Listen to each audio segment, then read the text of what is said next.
नमस्कार मित्रांनो, राजमुद्रा अकॅडमी या यूट्यूब चॅनलवरती तुमचं स्वागत आहे. आपण राज्यसेवा मुख्यच्या GS3 पेपरमधील HR भागातील 11वा चॅप्टर आंतरराष्ट्रीय व प्रादेशिक संघटना या चॅप्टरचा अभ्यास करत आहोत. तर या चॅप्टरवरील अभ्यासक्रम आयोगाने काय दिला आहे, तर यामध्ये संयुक्त राष्ट्र व विशेषीकृत अभिकरणे, UNCTAD, UNDP, ICJ, ILO, UNICEF, UNESCO, UNHCR, UNHRC, APEC, ASEAN, OPEC, OAU, SAARC, NAM, Commonwealth of nation, European union, SAPTA, NAFTA आणि ब्रिक्स आणि RCEP. 2020ला जो अभ्यासक्रम अपडेट झाला आहे त्याच्यामध्ये ब्रिक्स आणि RCEP या दोन संघटनांचा समावेश करण्यात आलेला आहे. तर आजच्या लेक्चरमध्ये आपण संयुक्त राष्ट्रांनी विशेषीकृत अभिकरणांचा अभ्यास करणार आहोत. या चॅप्टरवरती आयोगाने मागच्या वर्षी किती क्वेश्चन विचारले, तर 2013ला 15 क्वेश्चन, 14ला 11 क्वेश्चन, 15ला 13 क्वेश्चन, 16ला 15 क्वेश्चन, 17ला 17 क्वेश्चन, 18ला 18, 19ला 16 क्वेश्चन, म्हणजे जवळजवळ 17 ते 18 क्वेश्चन या चॅप्टरवरती आयोग दरवर्षी विचारते. HR भागातील सर्वात जास्त गुणांना विचारला जाणारा हा चॅप्टर आहे, आंतरराष्ट्रीय व प्रादेशिक संघटना. आजच्या लेक्चरमध्ये आपण संयुक्त राष्ट्र स्थापनेचा इतिहास पाहणार आहोत. त्याच्यानंतर युनायटेड नेशन्स, त्याच्यामध्ये जनरल असेंब्ली, सिक्युरिटी काउन्सिल, आर्थिक व सामाजिक परिषद, ट्रस्टशिप council, international court of justice, सचिवालय आणि विशेषीकृत संघटना ज्या काही संयुक्त राष्ट्राच्या आहेत, या सर्व गोष्टींचा अभ्यास आपण आजच्या लेक्चरमध्ये करणार आहोत. 1919 साली ट्रीटी ऑफ व्हर्सायलेस नुसार आंतरराष्ट्रीय स्तरावर सहकार्यास प्रोत्साहन देण्यासाठी आणि शांतता आणि सुरक्षा प्राप्त करण्यासाठी लीग ऑफ नेशन्सची स्थापना करण्यात आली होती. तर लीग ऑफ नेशन्सची स्थापना 1919ला जो ट्रीटी ऑफ व्हर्सायलेस झाला होता त्यानुसार लीग ऑफ नेशन्सची स्थापना झाली होती. त्याचबरोबर ट्रीटी ऑफ व्हर्सायलेसने पहिल्या जागतिक युद्धाचा सुद्धा शेवट झाला होता. त्याचबरोबर ILO जी इंटरनॅशनल लेबर ऑर्गनायझेशन होती, म्हणजेच आंतरराष्ट्रीय लेबर कामगार संघटनेची स्थापनासुद्धा ट्रीटी ऑफ व्हर्सायलेसनुसार झाली होती. या कायद्याद्वारे पहिल्या महायुद्धाचा शेवटसुद्धा झाला होता. परंतु दुसरे जागतिक युद्ध होण्यापासून ही संघटना थांबवू न शकल्यामुळे लीग ऑफ नेशन्सचे आपले कार्य थांबवले आणि संयुक्त राष्ट्र स्थापनेनंतर 18 एप्रिल 1946 रोजी लीग ऑफ नेशन बरखास्त करण्यात आले होते. जे 1919ला जो ट्रीटी ऑफ व्हर्सायलेस झाला होता त्यानुसार पहिल्या महायुद्धाचा शेवट झाला होता आणि त्याच वेळी या तहानुसार लीग ऑफ नेशनची आंतरराष्ट्रीय संघटना स्थापन झाली होती. परंतु या संघटनेला दुसरं महायुद्ध थांबवण्यास अपयश आल्यामुळे 18 एप्रिल 1946 रोजी लीग ऑफ नेशन बरखास्त करण्यात आली होती. तर आंतरराष्ट्रीय संघटना म्हणजे संयुक्त राष्ट्र संघटना युनायटेड नेशन्सची स्थापनेचा इतिहास कशा पद्धतीचा आहे, तर inter allied declaration of London हे कधी घोषित करण्यात आलं, तर 14 ऑगस्ट 1941 रोजी inter allied declaration of London हे घोषित करण्यात आलं. संयुक्त राष्ट्र स्थापनेच्या उद्देशाने पडलेलं हे एक पहिलं पाऊल ठरलं. त्याच दिवशी अटलांटिक चार्टर म्हणजे 14 ऑगस्टला inter allied declaration of London घोषित करण्यात आलं. त्याच दिवशी अटलांटिक चार्टरसुद्धा घोषित करण्यात आलं. अमेरिकेचे राष्ट्राध्यक्ष फ्रँकलिन रूझवेल्ट आणि इंग्लंडचे पंतप्रधान विन्स्टन चर्चिल यांनी मिळून आंतरराष्ट्रीय स्तरावर शांतता आणि सुरक्षा टिकून राहण्यासाठी काही मार्गदर्शक तत्त्वे मांडली. त्यालाच अटलांटिक चार्टर म्हटलं जातं. काही कालावधीनंतर 1 जानेवारी 1942 डिक्लेरेशन बाय युनायटेड स्टेट्स हा जाहीरनामा प्रकाशित करण्यात आला. 26 देशांनी डिक्लेरेशन बाय युनायटेड स्टेट्स यावर सह्या करून अटलांटिक चार्टरला आपला पाठिंबा दिला. अटलांटिक चार्टर जे 14 ऑगस्ट 1941ला घोषित करण्यात आलं होतं त्यानुसार डिक्लेरेशन बाय युनायटेड स्टेट्स हा एक करारनामा करण्यात आला. या करारावरती सह्या करून अटलांटिक चार्टरला पाठिंबा घोषित करण्यात आला. संयुक्त राष्ट्र ही संज्ञा पहिल्यांदा अमेरिकन राष्ट्राध्यक्ष रूझवेल्ट यांनी मांडली. युनायटेड नेशन्स ही संज्ञा पहिल्यांदा कोणी मांडली, तर अमेरिकेचे राष्ट्राध्यक्ष होते रूझवेल्ट यांनी ही संज्ञा पहिल्यांदा मांडली. 1942ला डिक्लेरेशन बाय युनायटेड स्टेट्स घोषित केल्यानंतर 1 वर्षांनी म्हणजे 30 ऑक्टोबर 1943ला मॉस्को घोषणापत्र घोषित करण्यात आलं. मॉस्को येथे Soviet union, United kingdom, United states आणि चीन या 4 देशांनी एकत्र येऊन एका घोषणापत्रावरती सह्या करून शांतता आणि सुरक्षा राहण्यासाठी आंतरराष्ट्रीय स्तरावरती लवकरात लवकर एक संघटना स्थापन करावी असे ठरले. तर मॉस्को घोषणापत्रावरती कोणकोणत्या देशांनी सह्या केल्या होत्या, तर सोव्हिएत युनियन म्हणजेच USSR, युनायटेड किंगडम म्हणजेच Britain, United states of America आणि चीन या 4 राष्ट्रांनी या मॉस्को घोषणापत्रावरती 30 ऑक्टोबर 1943ला सह्या केल्या होत्या. त्याचवेळी 1 डिसेंबरला 1943 रोजी तेहरान येथे एक परिषद भरली. तेहरान येथे अमेरिका, USSR आणि ब्रिटनचे प्रमुख पुन्हा एकत्र येऊन या संस्थेची उद्दिष्टे पुनर्स्थापित करण्यात आली. म्हणजे युनायटेड नेशनची संघटना नवीन स्थापन करण्यात येणार होती. त्या संघटनेची उद्दिष्टे निश्चित करण्यासाठी तेहरान येथे एक परिषद भरली. त्या परिषदेमध्ये कोणी सहभाग नोंदवला होता, तर अमेरिका, USSR आणि ब्रिटनच्या प्रमुखांनी या 1 डिसेंबर 1943ला 13 नेत्याची परिषद भरली. त्या परिषदेमध्ये सहभाग नोंदवला होता. ऑक्टोबर 1944 रोजी डंबरटन ओक्स कॉन्फरन्स भरली होती. येथे संयुक्त राष्ट्राची पहिली ब्ल्यूप्रिंट तयार करण्यात आली. तर संयुक्त राष्ट्राची पहिली ब्ल्यूप्रिंट कोणत्या परिषदेमध्ये तयार करण्यात आली, तर डंबरटन ओक्स कॉन्फरन्समध्ये संयुक्त राष्ट्राची पहिली ब्ल्यूप्रिंट तयार करण्यात आली. हे ठिकाण वॉशिंग्टन DC मधील डंबरटन येथे असल्याने या घोषणापत्रास किंवा या कॉन्फरन्सला, या परिषदेला डंबरटन ओक्स परिषद असं नाव पडलं.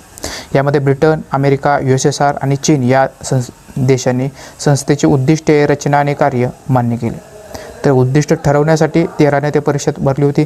तर डंबरटन ओक्स कॉन्फरन्समध्ये या उद्दिष्टांना मान्यता देण्यात आली.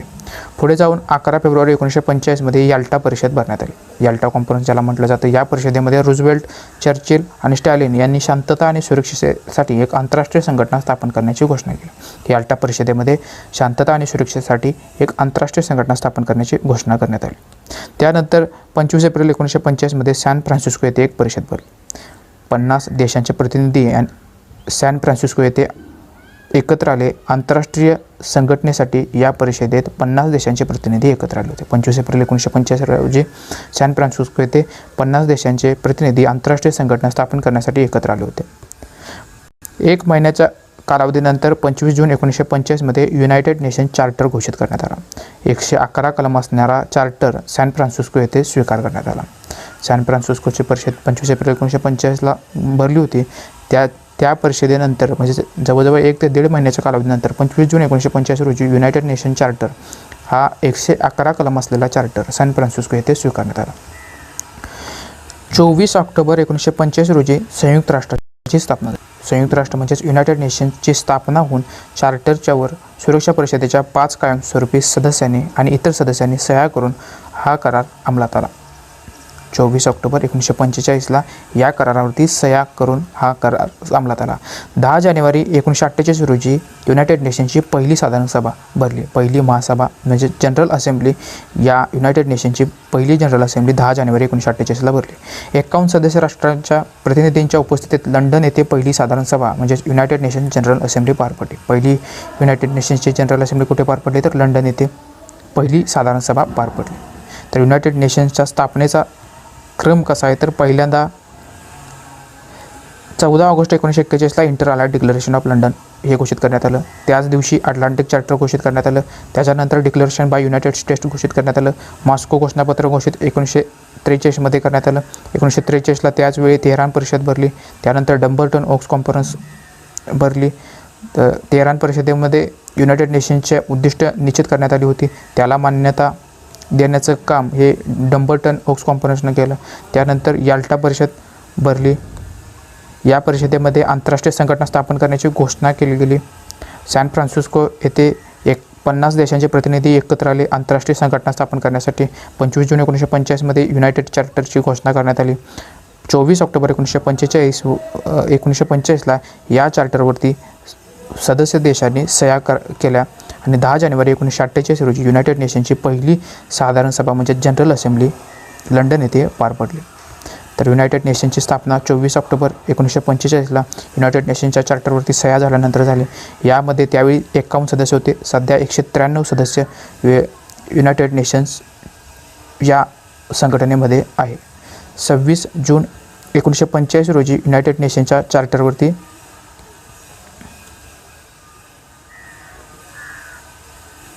युनायटेड नेशन्सच्या चार्टरवरती 26 जून 1945 रोजी सह्या करण्यात आल्या होत्या आणि हा चार्टर 24 ऑक्टोबर 1945 रोजी अंमलात आला. 26 जून 1945ला या चार्टरवरती सह्या करण्यात आल्या होत्या आणि 24 ऑक्टोबरला हा चार्टर अंमलात आला. त्यामुळे 24 ऑक्टोबर 1945 पासून संयुक्त राष्ट्र संघटनेची स्थापना झाली असं म्हटलं जातं. भारत हा संयुक्त राष्ट्र संघटनेचा संस्थापक सदस्य आहे. याचं मुख्यालय न्यूयॉर्क येथे आहे. कार्यालयीन भाषा कोणत्या आहेत, तर Arabic, Chinese, French, Russian, Spanish आणि इंग्लिश या युनायटेड नेशन्सच्या कार्यालयीन भाषा आहेत.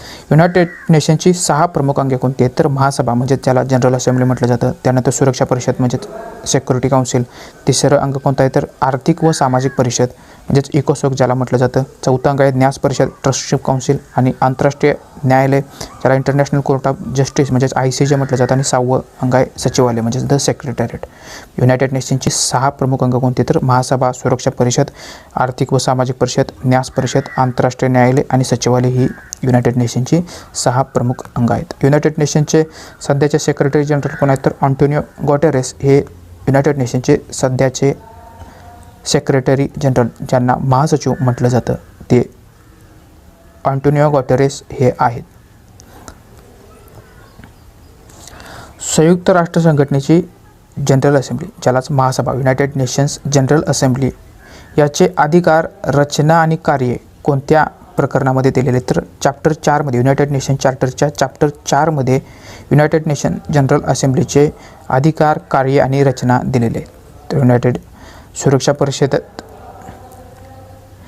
युनायटेड नेशन जनरल असेंब्लीची कार्य काय तर सुरक्षा परिषदेत कायमस्वरूपी सदस्यांची नेमणूक करणे, संयुक्त राष्ट्र संघटनेच्या सरचिटणीसपदाची नेमणूक करणे, संयुक्त राष्ट्रांच्या यंत्रणेत इतर भागांकडून अहवाल प्राप्त करणे आणि ठरावाद्वारे शिफारसी करणे ही संयुक्त राष्ट्रांच्या युनायटेड नेशन जनरल असेंब्लीची कार्य आहेत.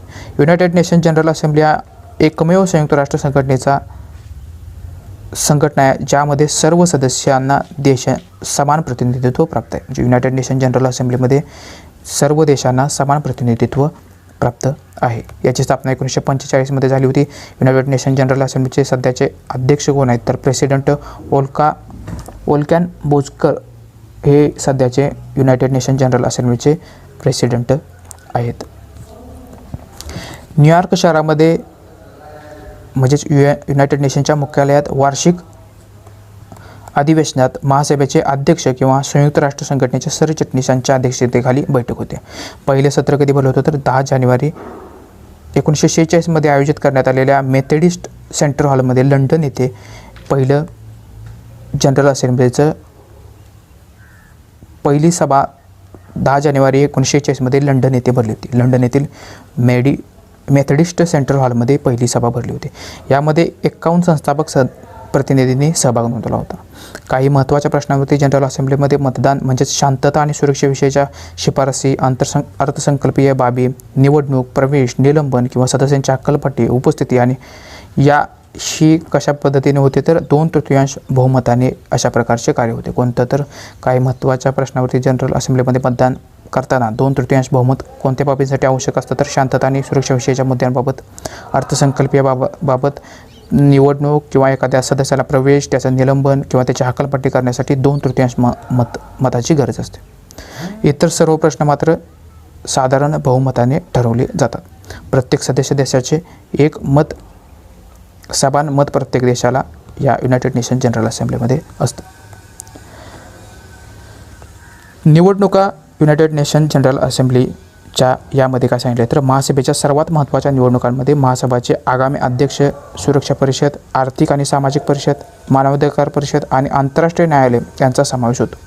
बहुतेक निवडणुका दरवर्षी होतात परंतु ICJच्या निवडणूक मात्र त्रिवार्षिक होते.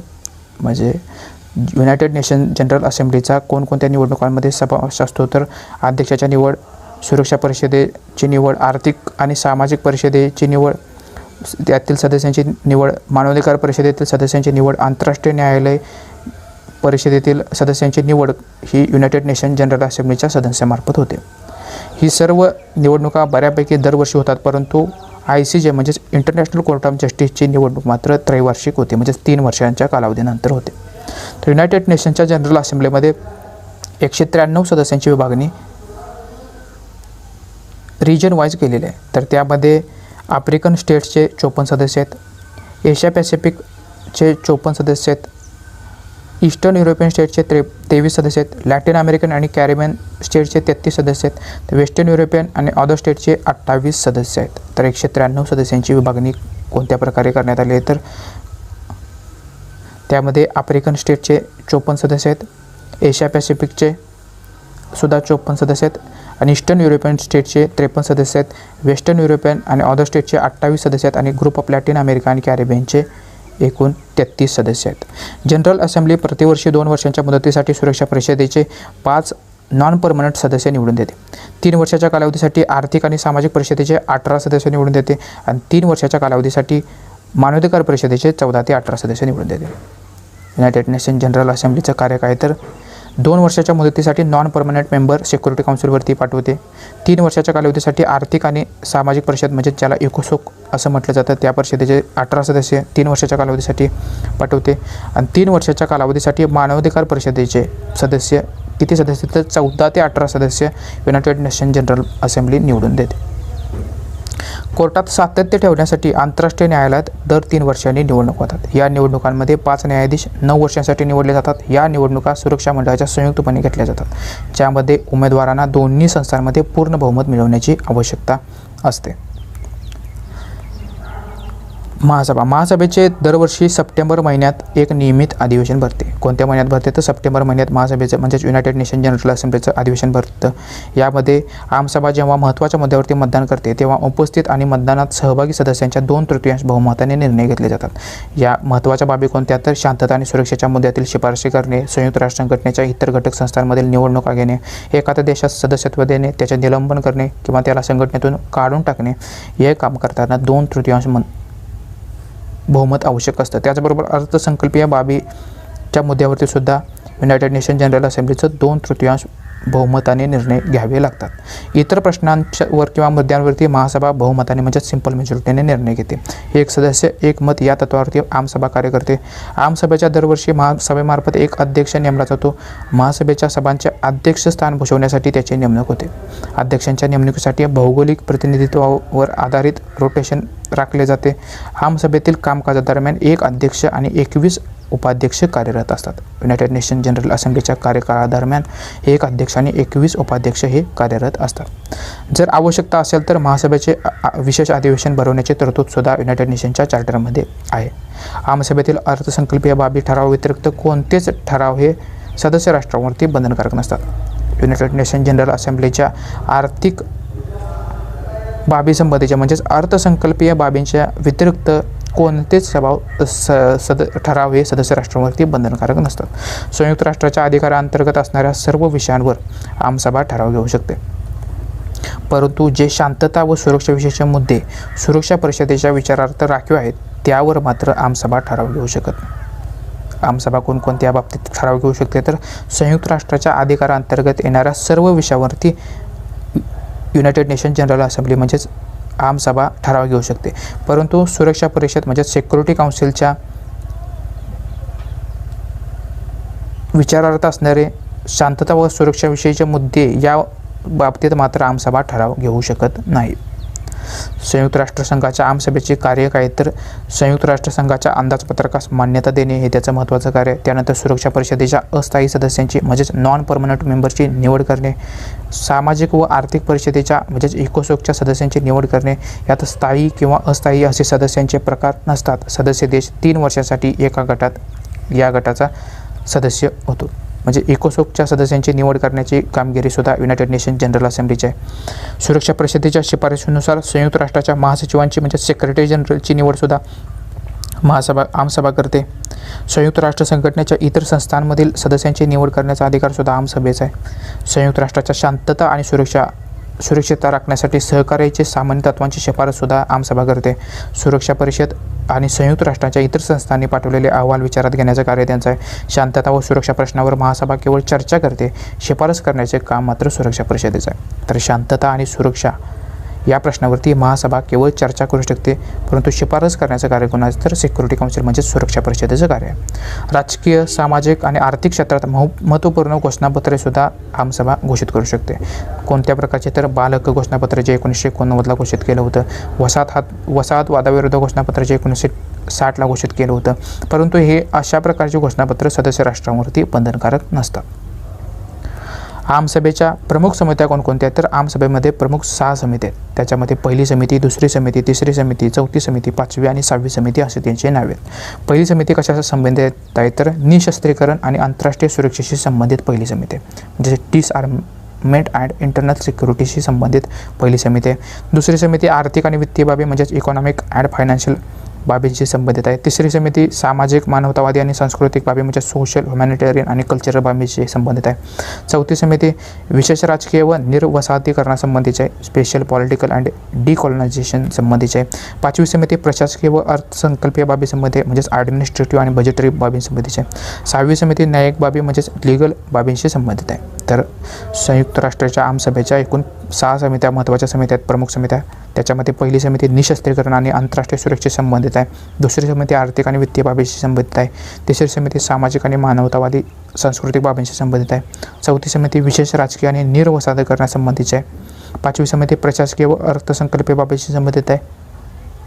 सहावी समिती न्यायिक बाबींशी संबंधित आहे. या 6 समित्यांव्यतिरिक्त आणखीन 2 समित्या युनायटेड नेशन जनरल असेंब्लीच्या आहेत. त्याच्यामध्ये साधारण समिती आणि क्रेडेन्शियल समिती. साधारण समितीचा कार्यकाळ यामध्ये आमसभेचे अध्यक्ष, उपाध्यक्ष आणि वरील समित्यांचे अध्यक्ष म्हणजे ज्या 6 समित्या आहेत त्या समित्यांचे अध्यक्ष मिळून तयार झालेली समिती त्याला साधारण समिती म्हणजे जनरल कमिटी म्हटले जातं.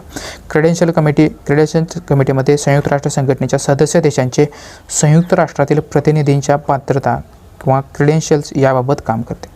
क्रेडेन्शियल कमिटी कशाबाबत काम करते तर पात्रता संबंधीचं काम हे क्रेडेन्शियल कमिटीचं आहे. साधारण समितीमध्ये आमसभेचे अध्यक्ष, उपाध्यक्ष आणि ज्या युनायटेड नेशन जनरल असेंब्लीच्या 6 समिती आहेत त्या समितीचे अध्यक्ष यांची मिळून साधारण समिती बनलेली असते.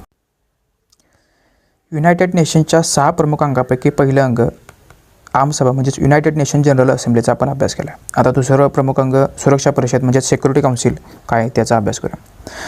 सुरक्षा परिषद म्हणजे सिक्युरिटी काउन्सिल ही सर्वात प्रभावी यंत्रणा असून आंतरराष्ट्रीय शांतता व सुरक्षा राखणे हे या युनायटेड नेशन सिक्युरिटी काउन्सिलचं महत्त्वपूर्ण कार्य आहे. याच्यामध्ये एकूण 15 सदस्यांचा समावेश होतो. त्याच्यामध्ये 5 सदस्य हे परमनंट असतात आणि 10 सदस्य हे नॉन परमनंट म्हणजेच अस्थायी सदस्य असतात. स्थायी सदस्य म्हणजेच परमनंट सदस्यांमध्ये चीन, फ्रान्स, रशिया, इंग्लंड आणि अमेरिका या सदस्यांचा समावेश होतो. कोणकोणते सदस्य तर अमेरिका, रशिया, इंग्लंड, फ्रान्स आणि चीन या 5 सदस्यांचा स्थायी सदस्यांमध्ये समावेश होतो. अस्थायी सदस्य हे 2 वर्षांच्या काळासाठी महासभेकडून निवडले जातात. असे अस्थायी सदस्य किती तर 10 सदस्य अस्थायी सदस्य असतात आणि त्यांचा कार्यकाळ हा 2 वर्षांचा असतो. हे जे 10 अस्थायी सदस्य आहे त्यांची विभागणी एकूण आफ्रिकन ग्रुपमधील 3 सदस्य असतात, एशिया पॅसिफिकमधले 3 सदस्य असतात, ईस्टर्न युरोपियनमधील 2 सदस्य असतात आणि group of Latin American, Caribbean स्टेट्समधून 2 सदस्य असतात. असे एकूण 10 सदस्य असतात. 10 सदस्यांची प्रभागवार विभागणी कशी केली तर रचना त्यांची आफ्रिकन ग्रुपमधून 3 सदस्य असतात, एशिया पॅसिफिक ग्रुपमधून 3 सदस्य असतात, ईस्टर्न युरोपियन ग्रुपमधून 2 सदस्य असतात आणि ग्रुप ऑफ लॅटिन अमेरिकन आणि कॅरिबियन यामधून 2 सदस्य असतात आणि उरलेले 5 सदस्य हे परमनंट सदस्य असतात. तर याची सुरुवात युनायटेड नेशन सिक्युरिटी काउन्सिलची सुरुवात 1985ला झाली. या युनायटेड नेशन सिक्युरिटी काउन्सिलचे जे अध्यक्ष हे प्रत्येक महिन्याला बदलले जातात. त्याच्यामध्ये 15 सदस्य असून 5 सदस्य हे परमनंट असतात आणि 10 सदस्य हे नॉन परमनंट असतात. परमनंटमध्ये चायना, फ्रान्स, रशिया, इंग्लंड आणि अमेरिका या राष्ट्रांचा समावेश होतो. तर युनायटेड नेशन सिक्युरिटी काउन्सिलच्या परमनंट मेंबरना व्हेटो पॉवर वापरण्याचा अधिकार आहे. हा अधिकार त्यांना युनायटेड नेशन चार्टरमधील आर्टिकल 27 नुसार मिळाला आहे. युनायटेड नेशन चार्टरमधील कलम 27चा अधिकार वापरून ते व्हेटो पॉवरचा उपयोग करू शकतात. तर 5 सदस्य युनायटेड नेशन सिक्युरिटी काउन्सिलचे व्हेटो पॉवर वापरू शकतात. सिक्युरिटी काउन्सिलचे डिसिजन्स आणि ऑल सबस्टिट्यूटिव्ह मॅटर्समधील एखाद्या मुद्द्यावरती जर निर्णय घ्यायचा असेल तर 3/5 इतक्या मतांची गरज असते. म्हणजेच 15 पैकी 3/5 म्हणजेच 9 सदस्यांची गरज असते. या 9 सदस्यांनी जर होकार दर्शवला तर तो ठराव पास होतो.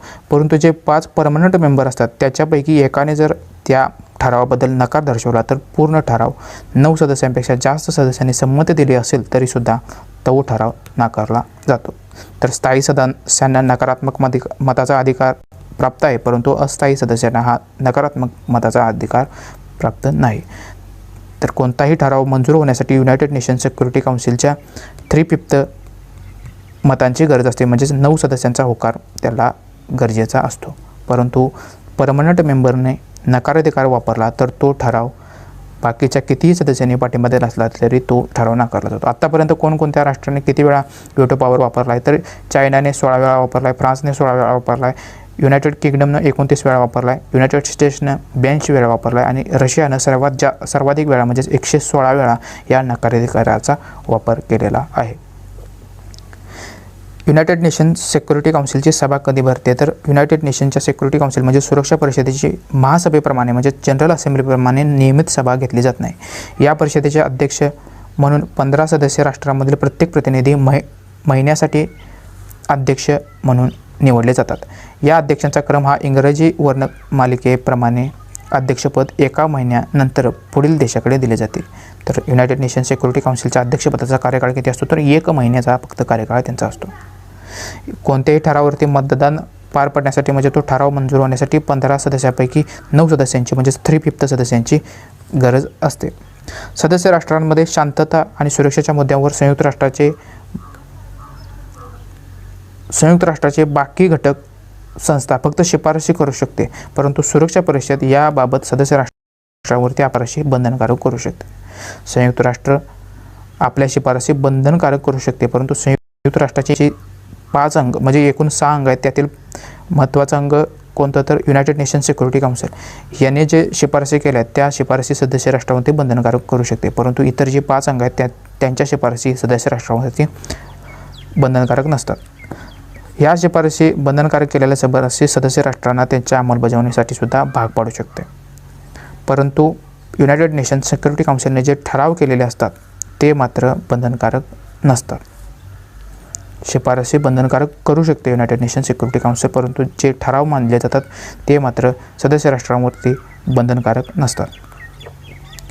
युनायटेड नेशन सिक्युरिटी काउन्सिल म्हणजेच सुरक्षा परिषदेचे अधिकार आणि कार्य कोणते, तर आंतरराष्ट्रीय शांतता व सुरक्षा राखण्यापुरतीच त्यांची कार्य मर्यादित आहेत. शांततेपूर्ण वाटाघाटी घडवून आणणे, देशादेशांमध्ये युद्धस्थिती निर्माण झाल्यास सुरक्षा परिषदेला अतिरिक्त अधिकार प्राप्त होतात. अशा वेळी आक्रमणकर्ता देशावर आर्थिक निर्बंध, लष्करी कारवाई लादली जाते. या उपाययोजना केवळ युद्धातील देशांवर नव्हे तर इतर सदस्य देशांवरती सुद्धा लागू होतात.